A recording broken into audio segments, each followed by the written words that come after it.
പണ്ട് +2 പഠിക്കുമ്പോൾ തൊട്ടുള്ള വലിയ ആഗ്രഹമാണ് ടാറ്റു ചെയ്യണമെന്ന്. അന്ന് വീട്ടിൽ പറഞ്ഞപ്പോൾ അച്ഛൻ പറഞ്ഞു കല്യാണം കഴിഞ്ഞിട്ട് എൻ്റെ മോൾ എന്താന്ന് വെച്ചാൽ ചെയ്തു. അച്ഛൻ പറഞ്ഞാൽ കേൾക്കാതിരിക്കാൻ പറ്റുമോ?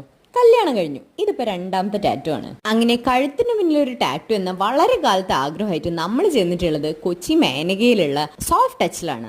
1-2 കോൺസെപ്റ്റുമായിട്ട് അവിടെ എത്തിയിട്ടുള്ള എനിക്ക് എന്റെ മനസ്സിന് ഇണങ്ങിയതുപോലത്തെ ഒരു അടിപൊളി ഡിസൈനാണ് ഇവിടുത്തെ അബീബ്രോ ചെയ്തു തന്നിട്ടുള്ളത്. എല്ലാ സാനിറ്ററി പ്രിക്കോഷൻസും ഇവരിവിടെ എടുക്കുന്നുണ്ട്.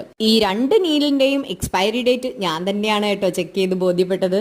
ഇനി എല്ലാവരുടെയും കോമൺ ആയിട്ടുള്ള ക്വസ്റ്റ്യന്റെ ഉത്തരം പറയാം. വേദനയുണ്ടോ? ഓൾറെഡി കയ്യിൽ ഒരു ടാറ്റു ചെയ്തിട്ടുണ്ടെങ്കിലും കഴുത്തിന്റെ പിന്നിൽ കുറച്ചുകൂടെ സെൻസിറ്റീവായ സ്ഥലത്ത് ടാറ്റു ചെയ്യുമ്പോൾ എനിക്കും ചെറിയൊരു പേടിയൊക്കെ ഉണ്ടായിരുന്നു. ബട്ട് ഈ കാർത്തിക് ബ്രോയുടെ എക്സ്പീരിയൻസ് കൊണ്ടാണോ എന്നറിയില്ല, എനിക്ക് ഒട്ടുമേ വേദനയില്ലായിരുന്നു. കുറേ സമയം ഒരേ പൊസിഷനിൽ ഇരിക്കുന്ന ഒരു ചെറിയ ബുദ്ധിമുട്ടുണ്ടായിരിക്കാം, പക്ഷേ ഒട്ടുമേ എനിക്ക് വേദനിച്ചിട്ടുണ്ടായിരുന്നില്ല. അപ്പൊ എങ്ങനെയുണ്ട് എന്റെ ടാറ്റു? ഇഷ്ടമായോ? എന്നെ പോലെ ടാറ്റു ചെയ്യാൻ ഇഷ്ടമുള്ളവരൊക്കെ ഒന്ന് കമന്റ് ചെയ്യാമോ?